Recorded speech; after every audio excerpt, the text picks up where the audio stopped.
Bismillahirrahmanirrahim. Assalamualaikum warahmatullahi wabarakatuh. Innal hamdalillah nahmaduhu wa nasta'inuhu wa nastaghfiruh wa na'udzu billahi min syururi anfusina wa min sayyiati a'malina may yahdihillahu fala mudhillalah wa may yudlil fala hadiyalah.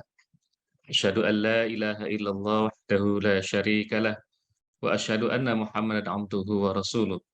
Allahumma salli wa sallim wa barik ala sayyidina Muhammadin wa ala alihi wa sahbihi ajma'in. Qala Allah Ta'ala fi kitabihil karim. A'udzu billahi minasyaitonir rajim. Bismillahirrahmanirrahim. Ya ayyuhalladzina amanu kutiba alaikumus syiyamu kama kutiba alal ladzina min qablikum la'allakum tattaqun. Alhamdulillah, sahabat Sultan yang berbahagia, marilah kita panjatkan puji dan syukur kita pada Allah Subhanahu wa Ta'ala atas nikmat Islam dan kesehatan kita pada hari ini. Kita masih bisa hadir dalam pertemuan kajian Islam pada kesempatan hari ini, dan semoga selawat dan salam senantiasa tercurahkan pada baginda Rasulullah Sallallahu Alaihi Wasallam, juga pada keluarganya, para sahabatnya, dan pada seluruh pengikutnya hingga akhir zaman, termasuk kita sekalian. Sahabat Sultan yang berbahagia, pada kesempatan pertemuan kali ini, izinkan saya untuk menyampaikan kultum dengan tema kiat puasa aman dan sehat untuk meraih takwa.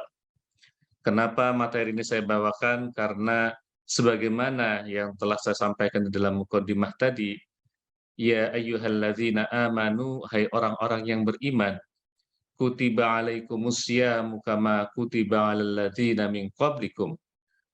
Diwajibkan atas kamu berpuasa sebagaimana diwajibkan atas orang-orang sebelum kamu, la'allakum tattaqun, agar kalian bertakwa.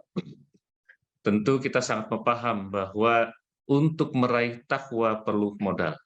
Dan dalam konteks kita menjalankan ibadah puasa di bulan Ramadan ini, maka untuk meraih takwa tentunya kita perlu memperbanyak ibadah kita, perlu mengikhlaskan diri kita, perlu niat kita yang baik.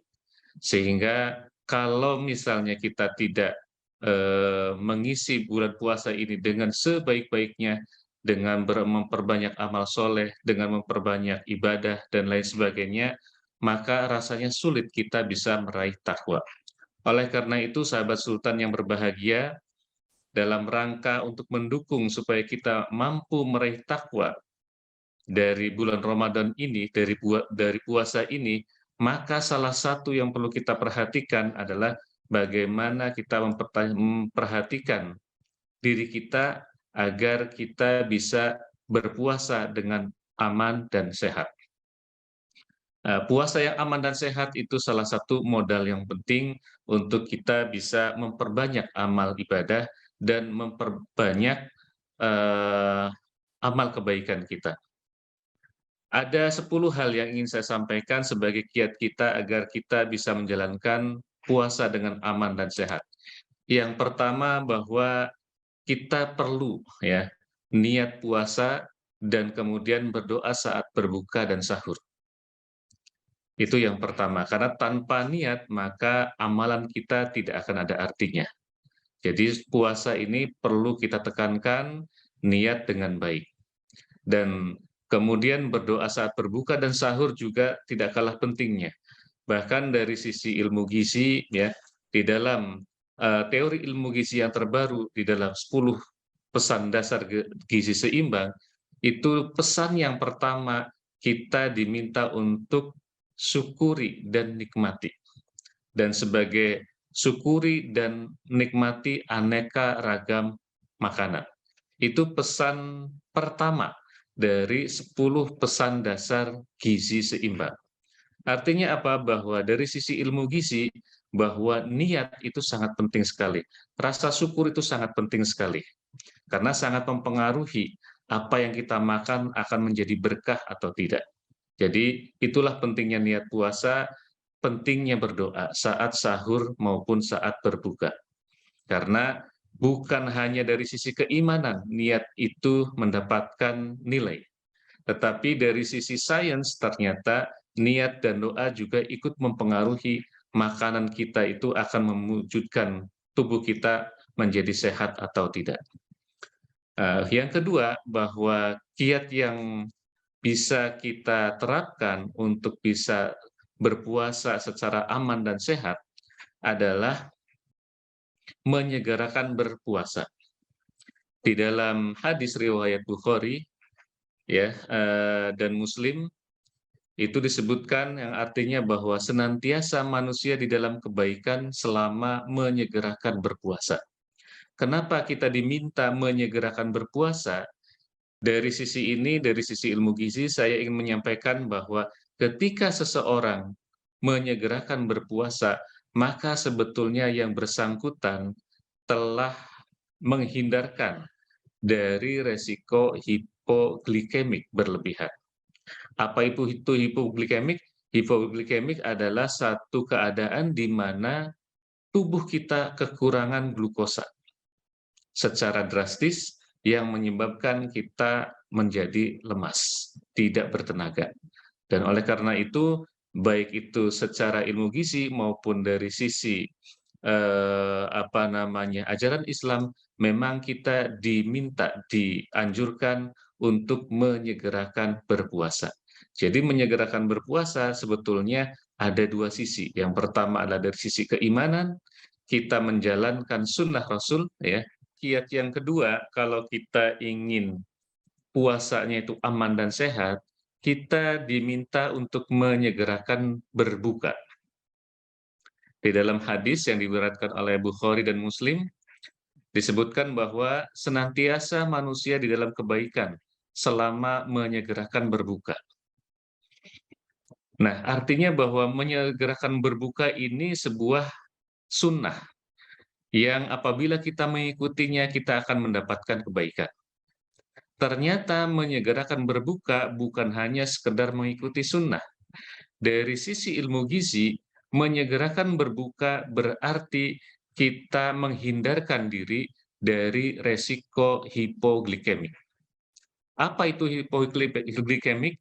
Hipoglikemik adalah satu keadaan di mana tubuh kita ya kekurangan glukosa darah sedemikian hebat. Ketika ini terjadi, maka siapapun kita akan mengalami rasa lapar yang yang ekstrim, kemudian tidak bertenaga. Kalau hipoglikemik ini dibiarkan hingga ekstrim, maka yang bersangkutan bisa mengalami akibat yang fatal. Oleh karena itu, menyegerakan berbuka, ya, ada dua hal, ya, ada dua manfaat. Yang pertama, menyegerakan berbuka berarti kita mengikuti sunnah Rasul, dan yang kedua, kita menyegerakan berbuka berarti kita menghindarkan diri dari resiko bahaya, menghindarkan dari resiko hipoglikemik. Artinya baik itu dari sisi syariah maupun dari sisi ilmu gizi, menyegerakan berbuka itu ternyata sangat baik. Sahabat Sultan yang berbahagia, kiat yang ketiga untuk berpuasa aman dan sehat adalah berbuka dengan kurma dan air putih. Disebutkan dalam hadis yang diriwayatkan oleh Tirmizi dan Abu Dawud, disebutkan bahwa apabila salah seorang di antara kalian berbuka, hendaklah berbuka dengan kurma, karena dia adalah berkah. Apabila tidak mendapatkan kurma, maka berbukalah dengan air, karena dia adalah bersih. Nah, kami ingin sampaikan di sini kenapa kurma yang dianjurkan digunakan untuk berbuka, untuk takjil. Sahabat Sultan yang berbahagia, kurma memiliki keistimewaan dibandingkan pangan yang lain. Kurma memiliki susunan gula yang kompleks. Namun ada dua jenis gula yang istimewa pada kurma terkait keistimewaannya dalam kaitan berbuka puasa. Bahwa kurma memiliki glukosa dan fruktosa dalam perbandingan 1:1, hampir 1:1. Nah, glukosa itu sangat penting untuk menjadikan kita bertenaga secara instan, menghasilkan tenaga segera. Itu yang dipasok oleh glukosa yang terdapat di dalam kurma. Tetapi kalau suatu bahan pangan isinya glukosa semua ya, dan kita konsumsi dalam jumlah cukup banyak, maka beresiko untuk terjadi hiperglikemik, terjadi lonjakan gula darah. Apabila yang bersangkutan misalnya menderita diabetes atau pradiabetes, maka mengkonsumsi makanan yang tinggi gula itu sangat berbahaya ketika berbuka puasa. Namun berbeda dengan kurma, karena isinya ternyata berisi satu bagian glukosa yang menjadi energi instan tadi, dan kemudian satu bagian fruktosa. Fruktosa ini menjadikan kurma tidak akan menyebabkan lonjakan gula darah. Kenapa? Karena fruktosa pada kurma itu tidak bisa langsung diubah menjadi gula darah. Fruktosa akan mampir dulu ke dalam liver. Nanti oleh liver akan diatur. Ketika tubuh kita membutuhkan, maka kemudian liver akan melepaskan fruktosa tadi menjadi glukosa darah. Tetapi apabila tubuh kita belum memerlukan, maka liver kita, tubuh kita akan tetap menyimpan fruktosa tadi di dalam liver. Sampai suatu saat kita membutuhkannya, maka tubuh kita akan melepaskan fruktosa yang menjadi simpanan liver tadi dan diubahnya menjadi tenaga.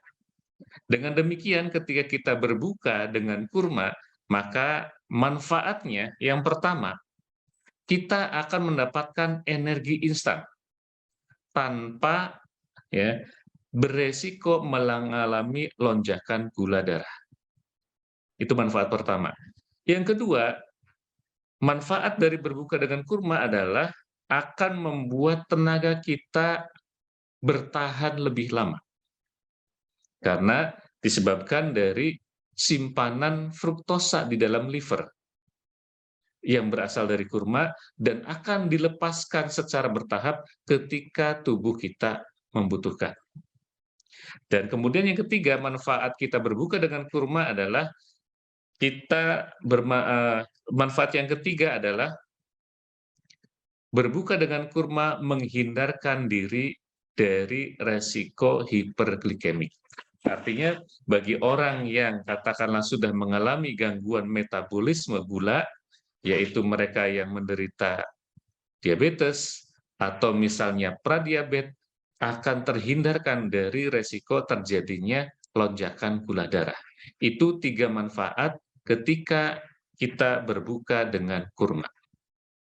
Jadi kita berbuka dengan kurma ternyata bukan hanya sekedar mengikuti sunnah Rasul, tetapi juga ternyata sangat menyehatkan dan itu bisa dijelaskan dari sisi ilmu gizi. Sahabat Sultan yang berbahagia, kiat yang keempat agar kita berpuasa ini sehat dan aman adalah kita hendaknya tidak berlebihan saat berbuka. Jadi ketika kita berbuka, tidak boleh berlebihan, tidak boleh langsung sampai puas, sampai kenyang. Nah, oleh karena itu, ya, kita hendaknya ketika berbuka puasa, kita memisahkan antara takjil dengan makan berat. Perlu kita bedakan. Ketika masuk waktu maghrib, maka segeralah kita berbuka dengan takjil. Dan tadi takjilnya kita diharapkan, dianjurkan dengan memakan buah kurma. Nah, kenapa perlu dibedakan antara takjil dengan makan? Karena kalau langsung kita makan berat, maka di situ akan terjadi lonjakan gula darah. Oleh karena itu, perlu kita bedakan. Dan kemudian porsinya juga perlu kita atur. Jangan kemudian yang terjadi ketika kita seharian berpuasa, sangat menginginkan untuk bisa datangnya waktu maghrib, ya, saatnya kita boleh makan, kita makan sepuasnya. Itu sangat berisiko buat kesehatan kita. dan kita berbuka dengan cara yang tidak berlebihan, juga akan berarti mengikuti sunnah Rasul. Seperti yang disampaikan di dalam hadis yang diriwayatkan oleh Ahmad, Nasai, dan At-Tirmizi, disebutkan bahwa tidak ada tempat paling buruk yang dipenuhi isinya oleh manusia kecuali perutnya. Karena sebenarnya cukup baginya beberapa suapan untuk menegakkan punggungnya. Kalaupun ia ingin makan, hendaknya ia atur dengan cara sepertiga untuk makanannya, sepertiga untuk minumannya, dan sepertiga lagi untuk nafasnya. Jadi di sini mengisi ruang perut kita, lambung kita, kita bayangkan sebuah kantung, ya, perut kita atau kantung lambung kita bayangkan kita bagi menjadi 3 bagian. Hanya cukup sepertiganya yang kita isi dengan makanan. Sepertiganya lagi kita untuk minuman, dan sepertiga lagi untuk ruang udara, supaya kita lebih mudah untuk bernafas. Ketika kita isi perut kita secara penuh, maka yang terjadi bernafas pun sulit. Dan itu memang fakta yang terjadi sehari-hari kita. Banyak di antara kita yang ketika masuk waktu maghrib, saatnya di situ kita memuaskan diri seringkali. Kita seringkali lupa dengan hal ini. Padahal ajaran Islam sudah menekankan tidak boleh berlebihan saat berbuka.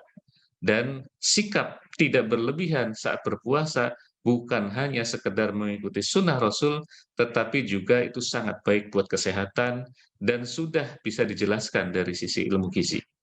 Jadi sekali lagi, sahabat sultan yang berbahagia, kiat yang keempat adalah jangan sampai berlebihan saat berbuka. Ya. Atur porsinya sedemikian rupa, dan kemudian apabila perlu, kita buat bertahap. Takjil dan makan perlu kita pisahkan, supaya badan kita tidak mengalami situasi ekstrim, perubahan ekstrim yang sebelumnya hipoglikemik saat kita sedang berpuasa, kadar gula sangat rendah di dalam tubuh kita, kemudian ketika masuk waktu berbuka, terjadi lonjakan gula darah yang ekstrim gara-gara berbuka berlebihan. Baik, yang kelima, yaitu kita dianjurkan untuk mengakhirkan makan sahur. Mengapa kita diminta untuk mengakhirkan makan sahur? Karena memang secara ilmu gizi juga sangat bagus untuk mengakhirkan makan sahur. Kita kaitkan dengan kiat yang sebelumnya, kita menyegerakan berpuasa.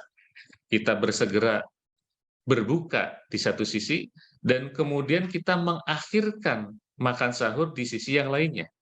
Itu berarti membuat durasi sahur kita lebih pendek. Ketika durasi puasa kita lebih pendek. Dengan durasi puasa yang lebih pendek, maka kita yang berpuasa akan lebih terhindar dari resiko hipoglikemik.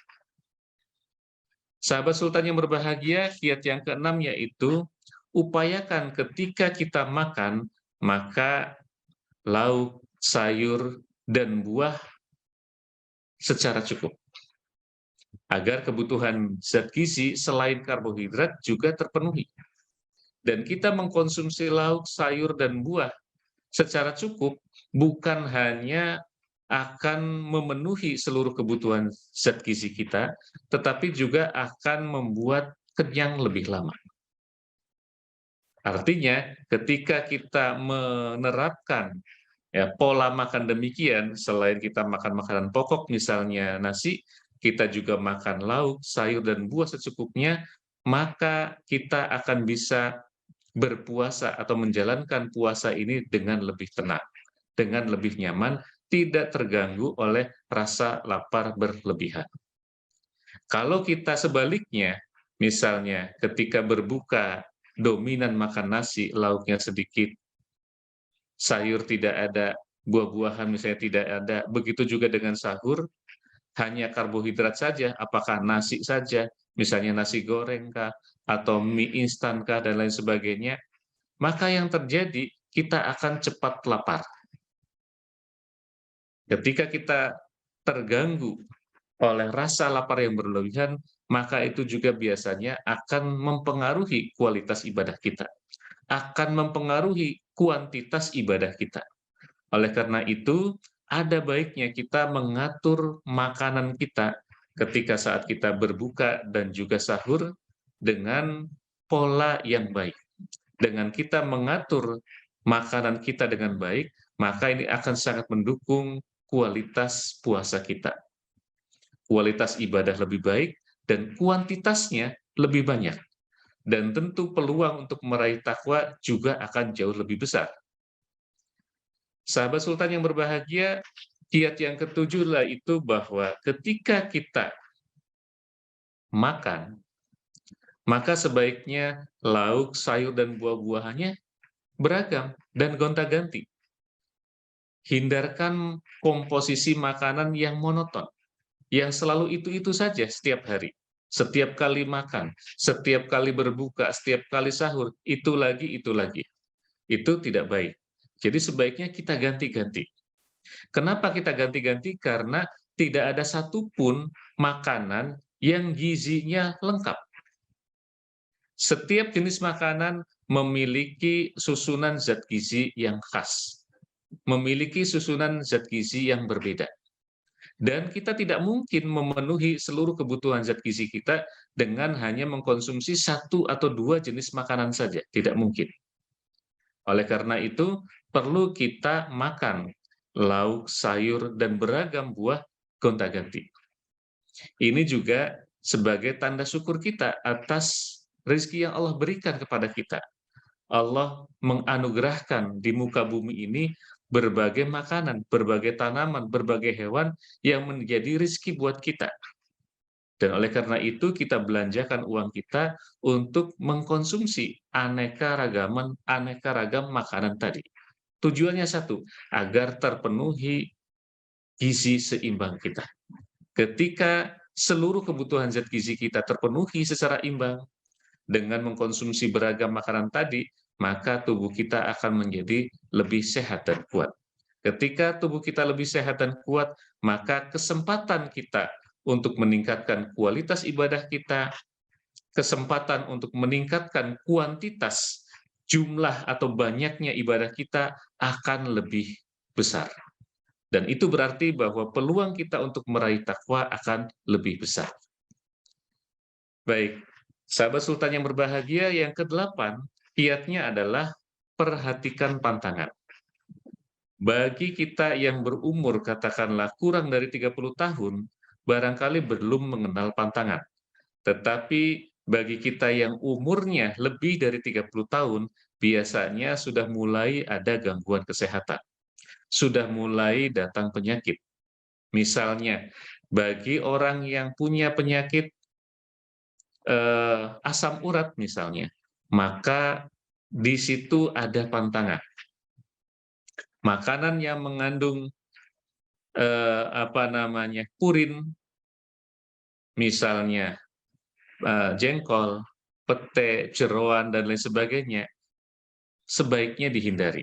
Bukan dilarang, ya, tetapi sebaiknya diperhatikan. Kalau memang betul-betul sangat menginginkan, sebetulnya boleh saja, asal tidak terlalu banyak. Dari sisi ajaran Islam, pete, terong, dan lain sebagainya, bagi penderita asam urat, betul, itu adalah halal. Tetapi Islam dalam konsep makanan bukan hanya halal, tetapi juga harus thayyib. Nah, makanan yang tinggi purin yang tadi sudah saya sampaikan adalah makanan yang halal, tetapi tidak thayyib bagi penderita asam urat. Begitu juga bagi misalnya sahabat Sultan yang mengalami gangguan penyakit yang lain, semisal kolesterol, hipertensi, dan lain sebagainya, perlu memperhatikan pantangan. Bagi yang punya hipertensi misalnya, maka harus diperhatikan jumlah asupan garamnya, asupan kolesterolnya. Ketika misalnya asupan kolesterol dan asupan garamnya berlebihan, maka hipertensinya pasti akan sering kambuh. Dan bisa kita bayangkan ketika misalnya kita sedang berpuasa, sedangkan kemudian kita menderita hipertensi, ya begitu luar biasa, maka sangat tidak mungkin atau sangat sulit sekali bagi kita untuk bisa misalnya tilawah, membaca Quran. Sangat sulit bagi kita misalnya untuk beramal ibadah yang lainnya, gara-gara terganggu oleh penyakit yang sedang kita idap. Jadi penting bagi kita untuk memperhatikan bahwa makanan yang kita konsumsi bukan hanya halal, tetapi juga harus thayyib. Nah, thayyib inilah ya yang harus kita kaitkan dengan keadaan diri kita masing-masing. Apabila kita punya penyakit tertentu, maka perhatikan pantangannya apa. Ketika kita memperhatikan pantangan, berarti disitulah kita sedang memperhatikan makanan tersebut toyib atau tidak buat kita.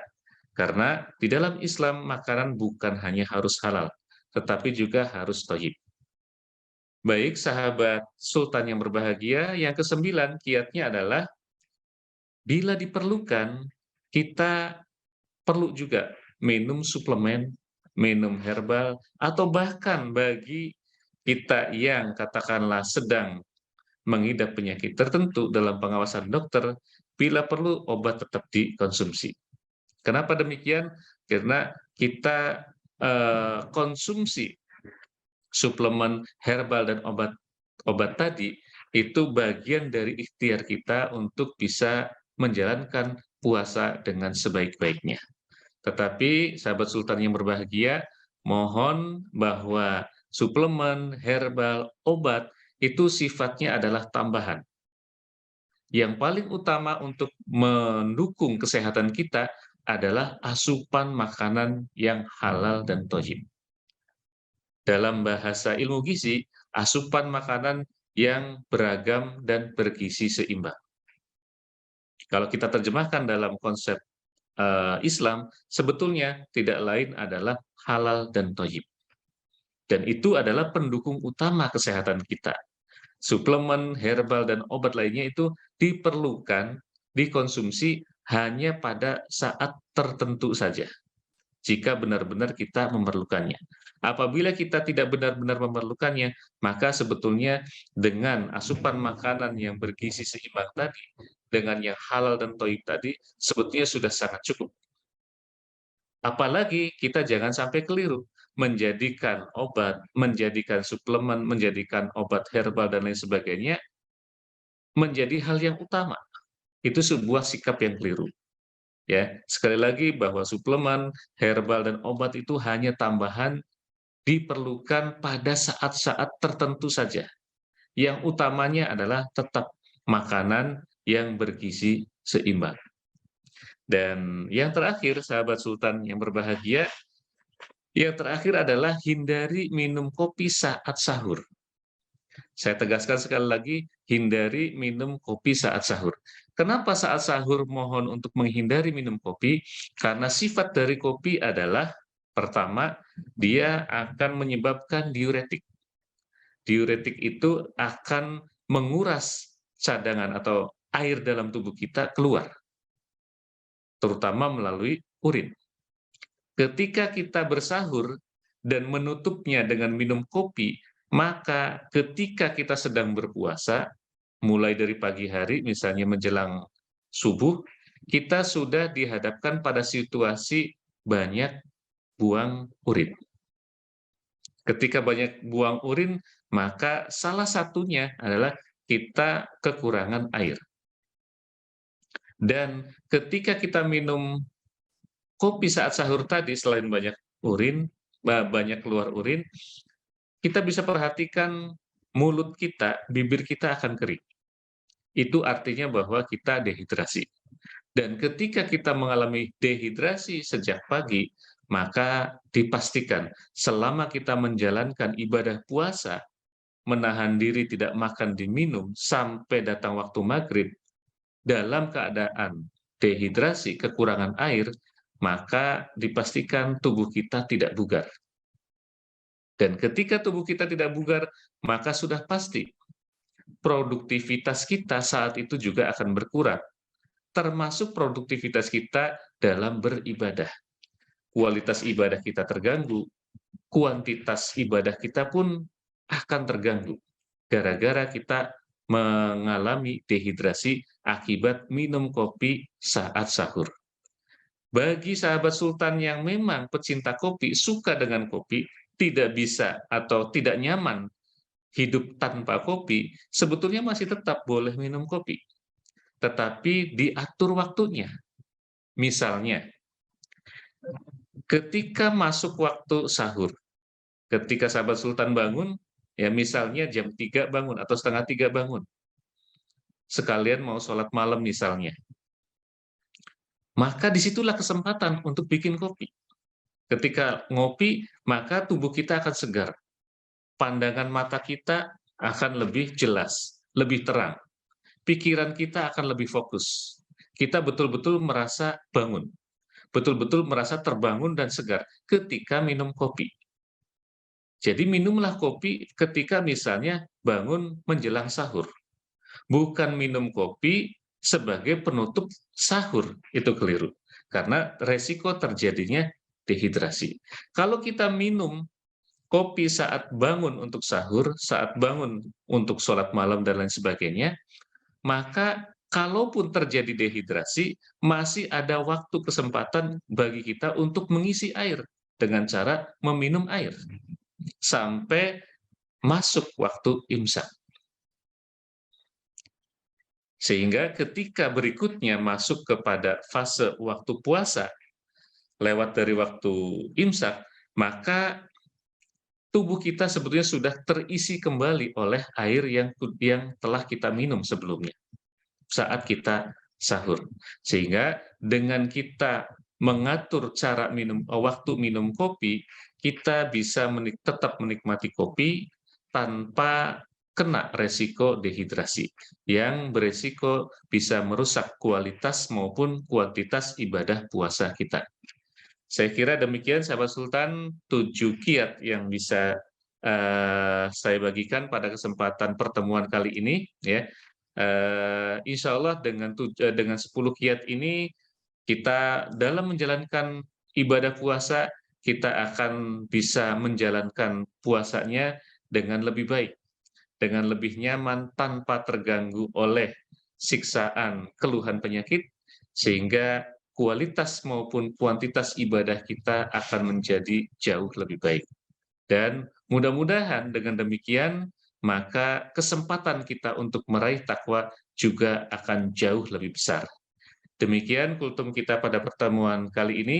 Mudah-mudahan kultum ini bermanfaat bagi kita sekalian, khususnya sahabat Sultan, dalam menjaga puasa kita agar tetap aman dan sehat, supaya kita lebih mudah untuk meraih predikat takwa.